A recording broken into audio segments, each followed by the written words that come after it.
heart of Canada, where the expansive landscapes meet pristine waters, there's a place known as the land of 100,000 lakes. And not all waters were created equal. This is a story of the fish stocking program in Manitoba, where the stocked waters themselves take center stage.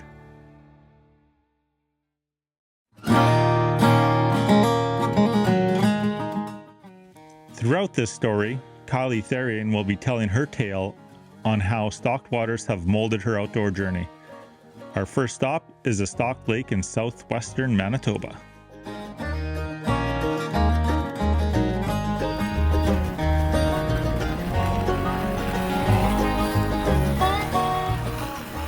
I started fishing when I was a kid with my dad. He was an avid angler. And then I didn't fish for a while. I was more interested in boys and other things. And then when I had my own kids, I started fishing again. I got back into fishing after having been gone for quite a while. Stocked trout was kind of my entry back into it. I connected with somebody who showed me the ropes, basically. And for me, stocked waters kind of get me all over the province. There's quite a variety of places I can go, lots of adventures that I can have.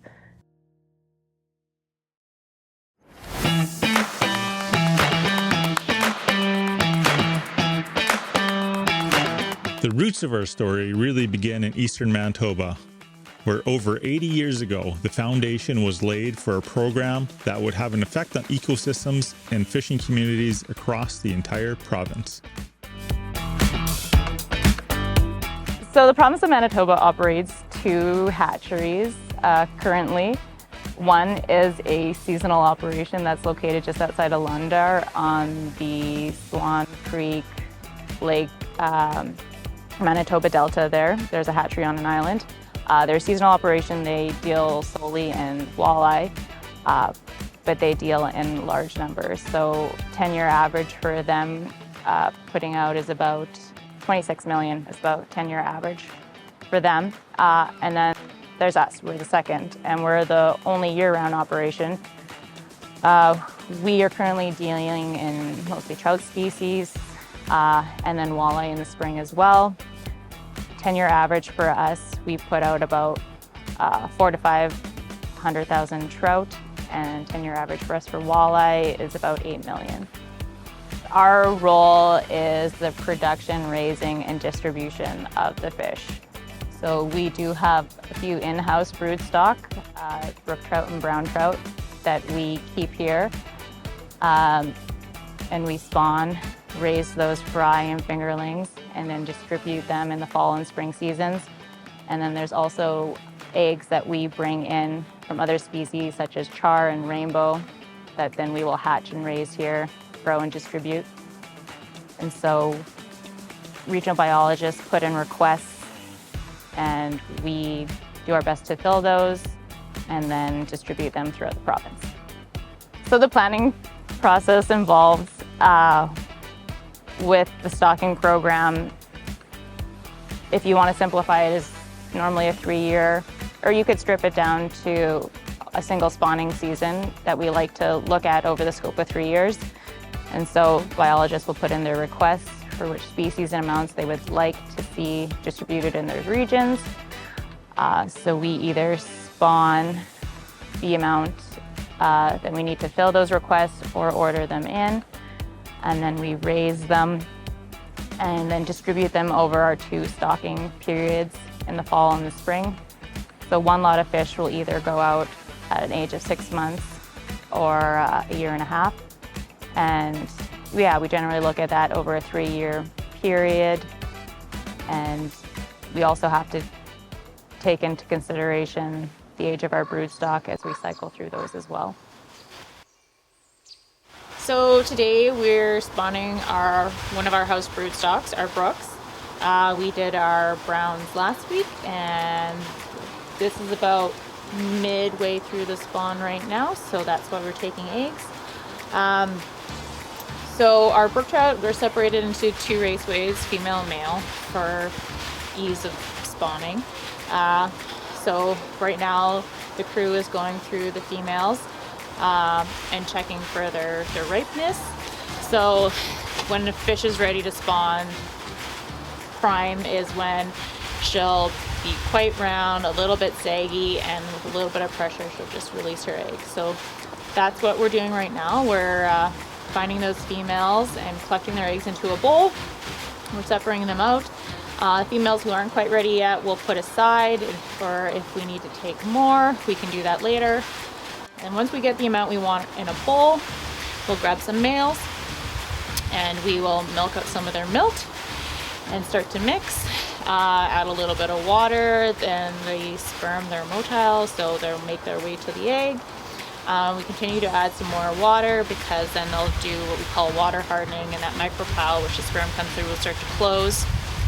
And then your cells will start to divide and your fish will start to develop. So we're right in the middle of it right now.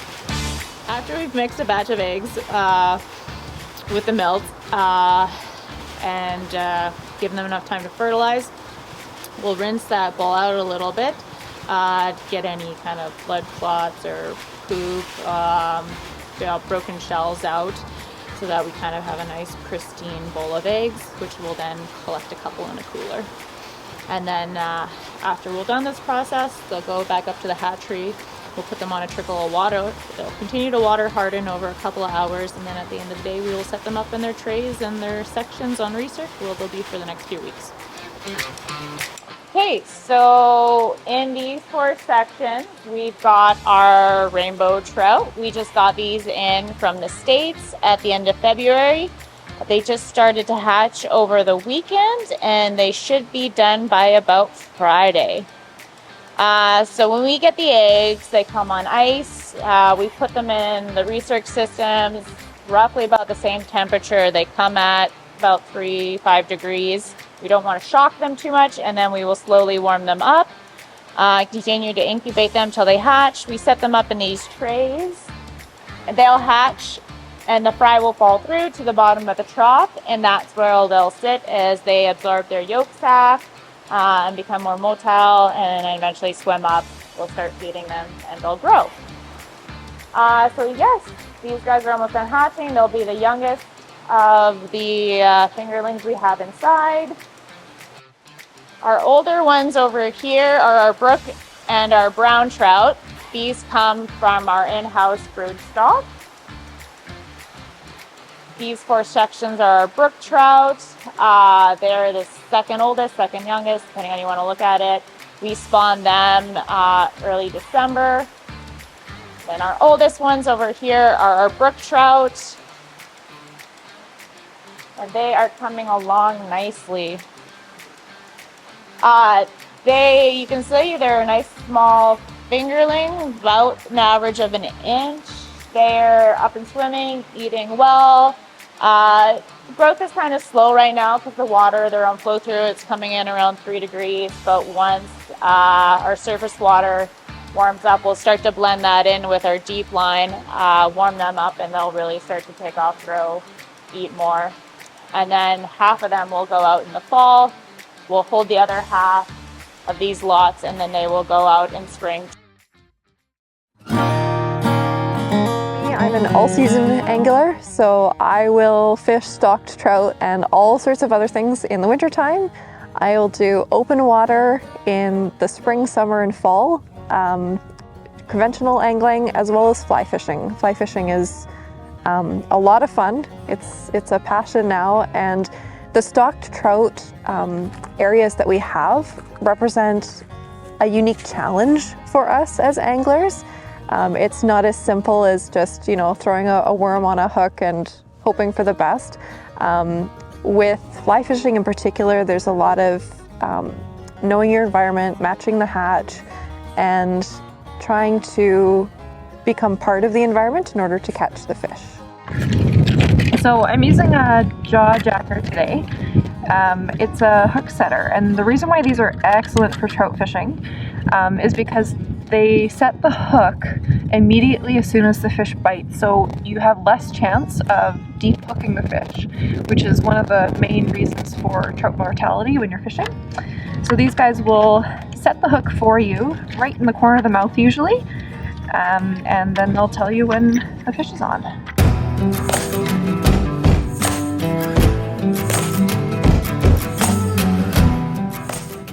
No story is without its challenges. The fish stocking program faces hurdles, from warming waters to unforeseen circumstances. But our heroes persist, adapting and evolving with the changing tides. Derek Croker is a manager of the Sustainable Fisheries Unit with Manitoba Fisheries, and he gives us a biologist's point of view of the program, its challenges, and what makes it great.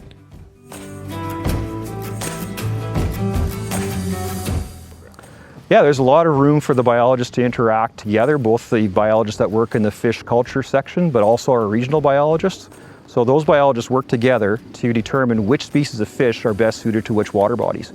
So it takes quite a bit of time and effort to determine what the best water quality is in certain lakes, and to have those then associated fish, whether they be salmonids, whether the trouts, or for some of our walleye stocked waters too as well. The biologists definitely play a large role in determining which fish go where, and then at what density too, how many fish go in, when they go in, what size they go in. So we definitely rely on their skill sets to determine what goes where. Yeah, I'd say the vast majority of our biologists are recreational anglers, and some of them are very passionate about it. So they have a very personal connection to the lakes that they manage and to the fisheries that they manage. So they have a very good understanding of those lakes because they've fished them themselves. Also, most of our biologists are very in tune to their local anglers. So they'll be at the boat launch when people are fishing, and they'll ask them questions about, how was your fishing? What species did you encounter today? How did you catch them? And that goes a long way into having our biologists understand not just the fish that are in those lakes and rivers, but the people that are using them. Because at the end of the day, the people want to enjoy these fisheries. So I'm really proud of our biologists to have that sort of outreach and that passion for the fish, as well as the fishing people, the anglers that are out there. Yeah, there's definitely some challenges. Not all water bodies can support all the different species of fish that we stock, right? So, we have a walleye stocking program, and that's meant to either supplement fisheries that can't handle the harvest pressures that some of our lakes have, but also in some of our lakes where walleye spawning habitat doesn't exist.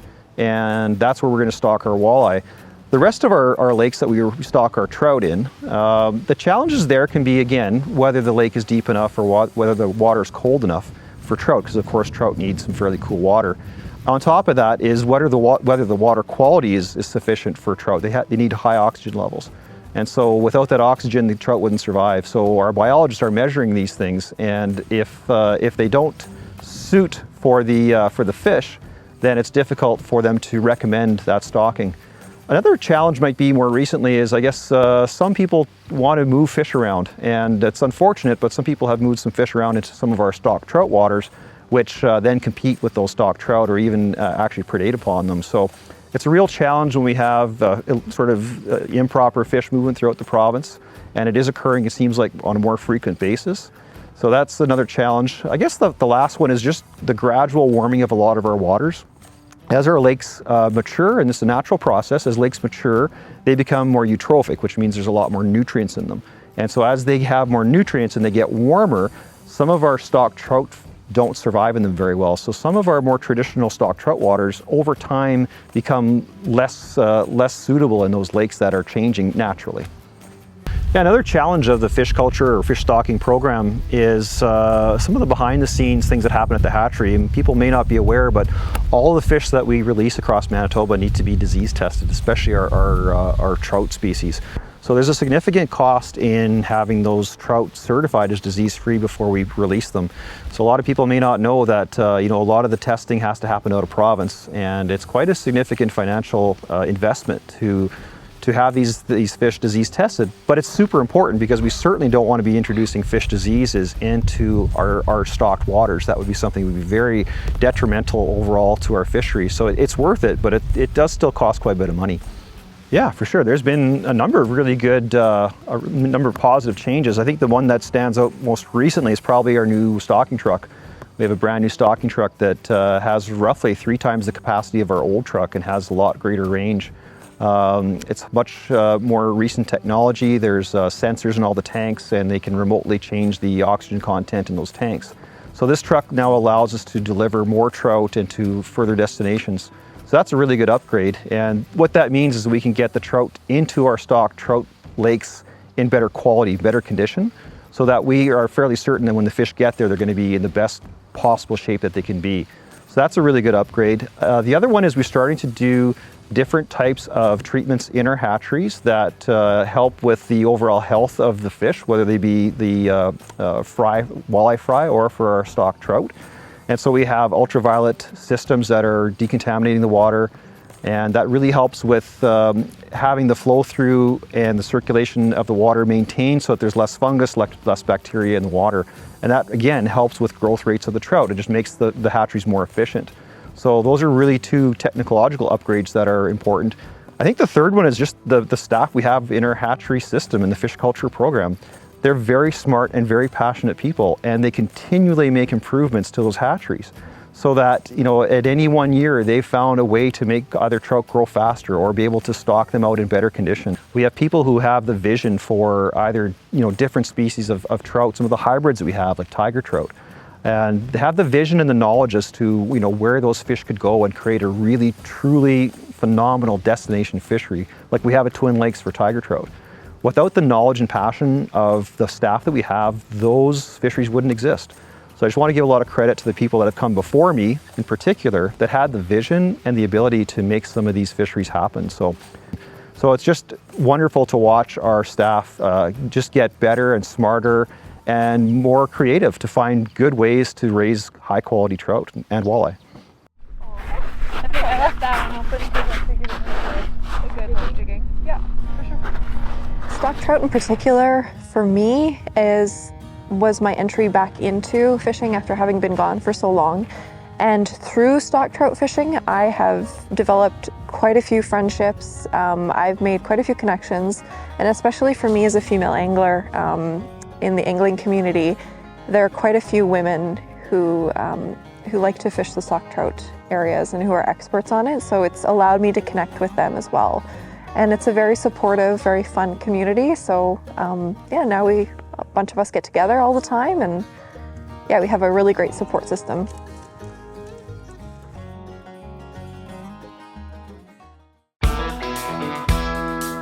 The fish stocking program in Manitoba started with passionate individuals who have dedicated their lives to the betterment of Manitoba waters. Armed with scientific knowledge and a deep love for nature, they set out to make a difference. But in our tale, it's not just about the people, it's about the waters they have nurtured. The stocked lakes and rivers become characters in their own right, each with a unique personality. These personalities are molded by local fish and wildlife clubs and regional fish biologists. With that molding, an emotional connection between the people and the waters they call home is created. Our first visit is to eastern Manitoba, where the Lac du Bonnet Wildlife Association has created not only a trophy trout fishery, but an ecosystem that benefits an entire community and beyond. Lac du Bonnet Wildlife Association has been around since it was established in 1975, and we're involved in a variety of projects throughout the area. It's our vision to make eastern Manitoba a better place to live, hunt, and fish through enhancement of our outdoors and fish and wildlife habitat. This is the start of the interpretive trail that goes around the pond to Blueberry Rock Road, and gives you an idea of the length. It's 1.2 kilometers long, and it goes around the back end of the pond and then swings around through a bunch of bush and different habitat, several little ponds in the back area as well. The ponds here were originally created back in the 1950s when Manitoba Hydro was building the MacArthur Falls Hydroelectric Station.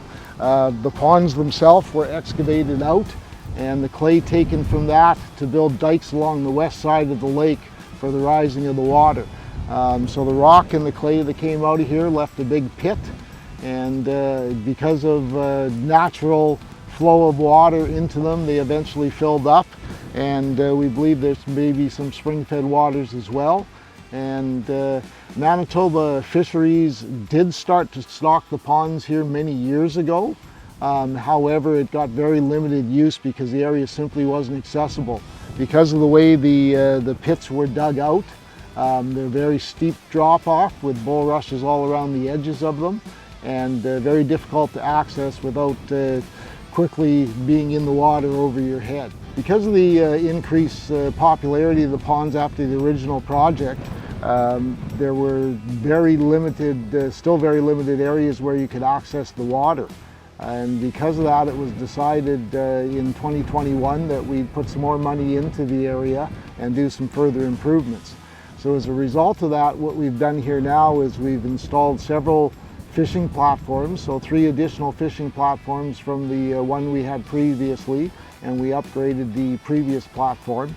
And those are a platform that's right out over the water, a dock, and fully handicapped accessible, as well as the interpretive trail, so easy to get to, and it establishes a lot more areas that people can fish from.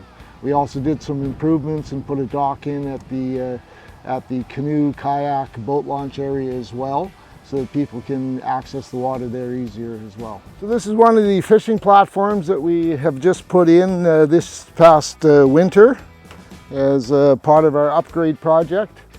So what we've done now is we've upgraded and we put 3 docks similar to this along this back side of the pond that people can walk to and give you access to fishing here as well.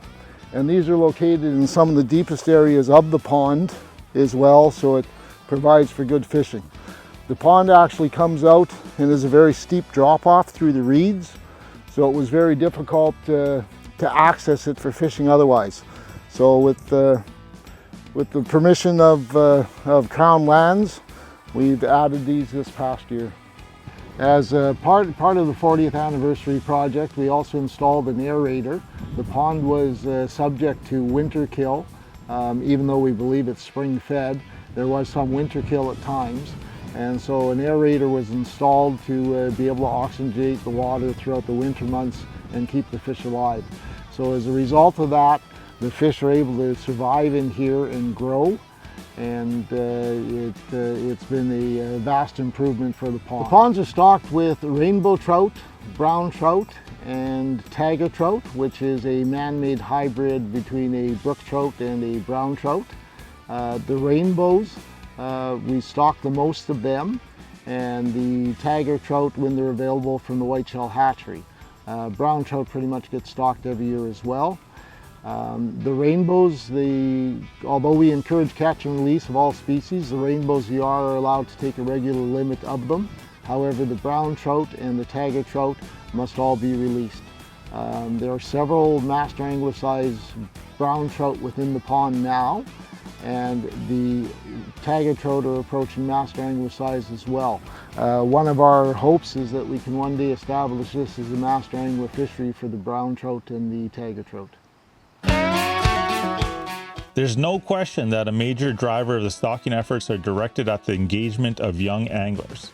With every cast into a stocked fishery, it immerses them further into the outdoor experience, creating a driving passion that will fuel the future of conservation in Manitoba. Mound Wildlife Association takes it a step further and involves kids in every step of the process in their outdoor programming. Their stocking activities are no different.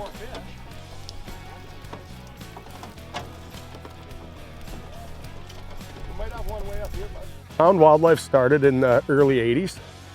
The group was into the fishing aspect and the hunting aspect, so there's been head nights and such all the way through since the early 80s in Pilot Mound.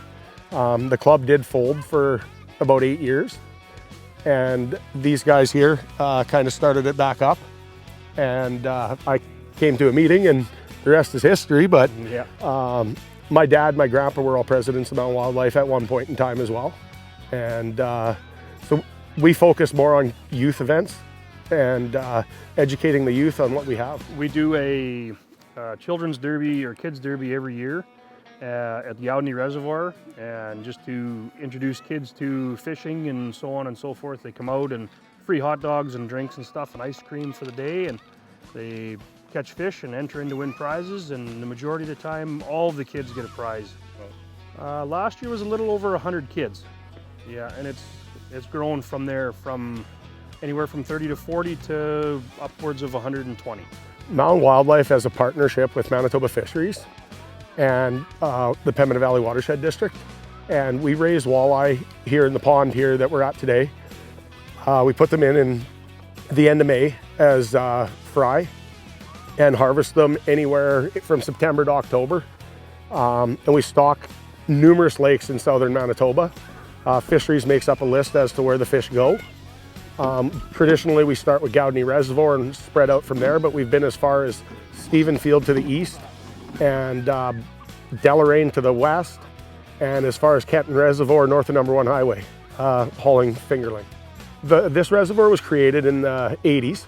At one time it was stocked with trout. 2 local landowners had this designed. In the last couple years we've redesigned it so we can drain all the water out. We've designed tanks to let the water through but hold the fish in. So last year was a total renovation of the pond. We didn't do any stocking last year. It was dug out. We now have 2 6-inch lines running through the dam and 2 catchment tanks to catch the walleye as the water goes through.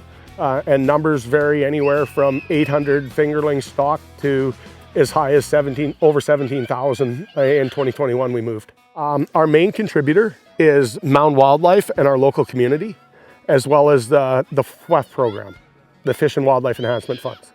And our local foundation has helped us, Pembina Valley Conservation District in part in this, as well as the RM. The people that come out here to help are a lot of local people from Pilot Mound, and there are people that come from Miami as well as down from Stephenfield, from down there, Morden Winkler Way, and just mostly local stuff. Killarney, Cartwright, Mather, all that stuff. So it's fairly widespread. It's not just Pilot Mound.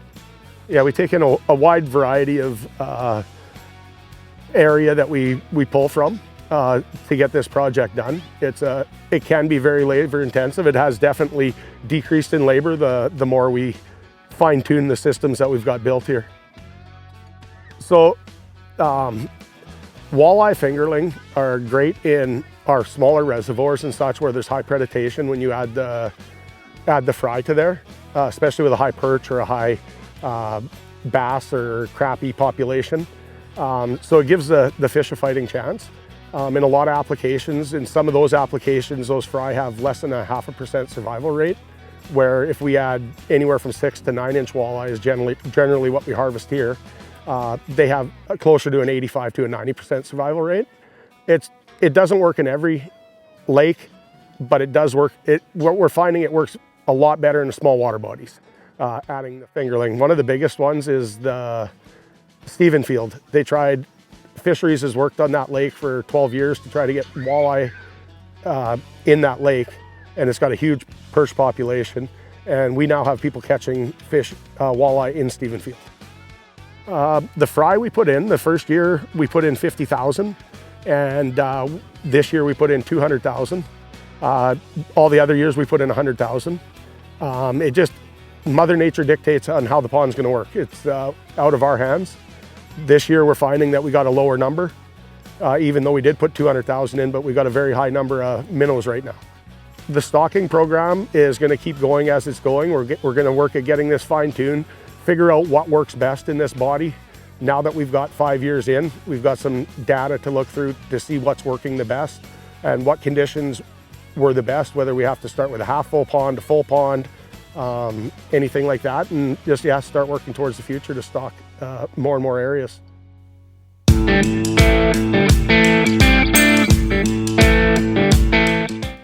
Just like every body of water, no club story is the same. Most of the time they start out small, but all grow individually to their driven potentials. Swan Valley Sport Fish Enhancement has grown to have a major impact on recreational angling in western Manitoba. They co-manage a multitude of stocking efforts, bringing new life to western waters. Swan Valley Sport Fish Enhancement is a community club, a bunch of folks who just love recreational angling.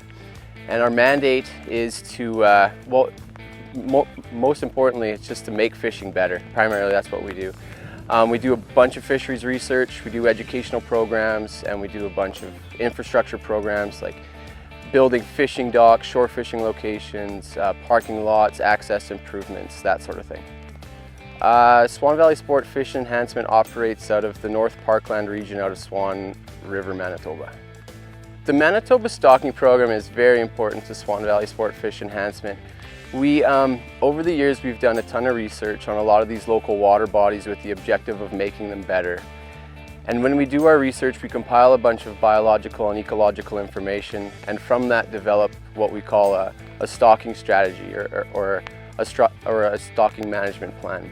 So in those management plans, we come up with like an objective, which is what species in what water body, for example, X species in X water body.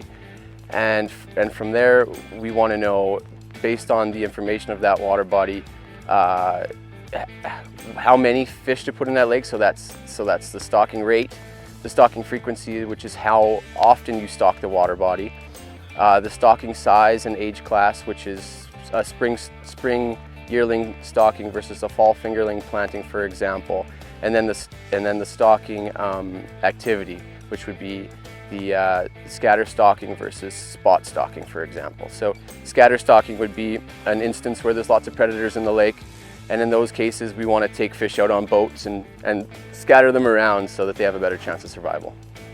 Yeah, so each year annually, our club, we have a stocking committee meeting in the spring, and we work very closely with Fisheries branch on this. And from that stocking committee meeting, we basically plan a whole year's worth of stockings based on surpluses, amounts of fish that the Fisheries branch has, and then we kind of alter numbers based on all that information. And then in spring and fall, Fisheries branch stocks all the lakes, and in certain cases they need help with ATVs and then scatter stocking, and in those cases we come out and help out with volunteers and people like myself. And but a majority of the time they just show up to a lake and back up to it and dump the fish in the lake. Swan Valley Sport Fish Enhancement doesn't technically manage any fisheries in the area. Fisheries branch does all the management. Our job is to, or what we try to do is to come up with information for Fisheries branch to make better management decisions. And from that, I guess we, in a way, co-manage lakes, but it ultimately all comes down to Fisheries branch and their decisions. And we have excellent relationships with Fisheries branch employees. We've worked very well together over the years, and could be happier with the relationships that we've developed with Manitoba Fisheries over the years. So I would say back in the day, in the late 80s, when Swan Valley Sport Fish Enhancement started, it was kind of co-managing one lake. There was one particular lake that the walleye population had crashed, and a bunch of locals got together and worked to make that fishery better. And today, 35 years later, it's an excellent walleye fishery. And today I would say that we've done research and collected data and helped fisheries manage probably 50 different water bodies in the North Parkland region. How we benefit the fishing community, locals and tourists, is our objective is to do all we can to make a particular fishery better. And we make fisheries better by creating those effective stocking plans like I told you about earlier.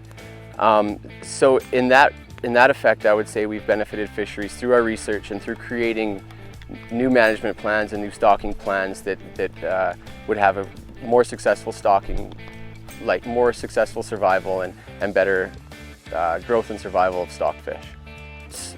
The benefits that we have to the local economy is insane. Tourism brings tons of dollars to hotels and gas stations, and our infrastructure programs, they provide easy, accessible fishing, shore fishing locations for families and small kids, that sort of thing.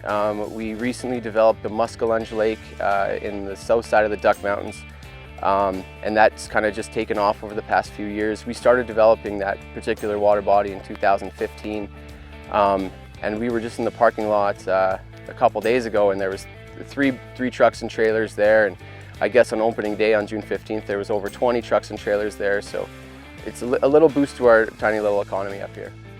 Sure, I'll just, I guess in the North Parkland region we're kind of known for having all sorts of different fishing opportunities. We've got walleye, pike, perch, brook trout, rainbow trout, brown trout, splake, tiger trout. We've even got an Arctic char fishery, a muskie lake. There's also two really like high quality, high class, world class smallmouth bass fisheries here in the Duck Mountains as well. Success in the stocking program can be measured in many different ways. Angler retention, angler recruitment, increased tourism, increased opportunity, increased habitat, and increased outdoor activity are just some of the positive takeaways. But nothing quite spells out success like hooking into a big old trout and bringing it topside.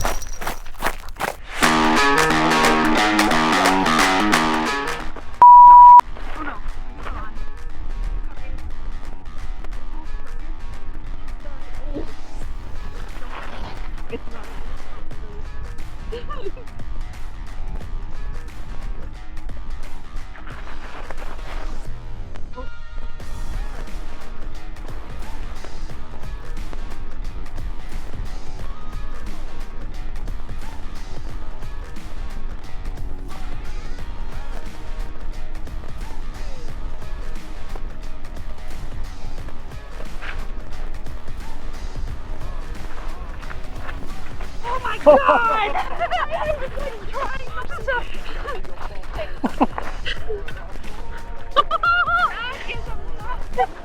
I'm just shaking. I haven't seen it at all. Okay, let's get her into the line. Well, get her in. Get it. Those people filming and let me get the fish. Yeah, sorry. No, it's okay. Oh, good. I'm so happy you got one. Oh gosh! Honey, can you move your head?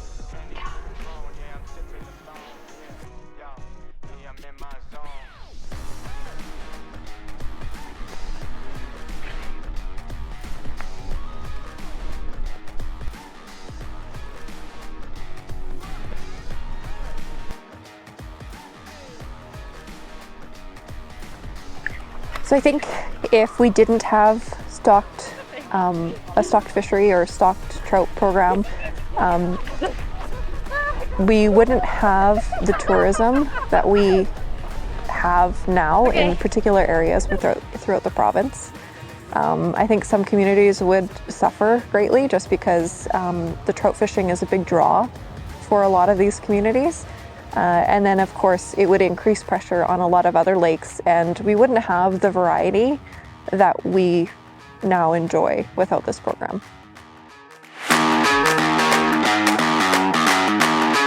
Many of these once depleted waters now teem with life. The ripple effect of the stocking program reaches beyond just fish.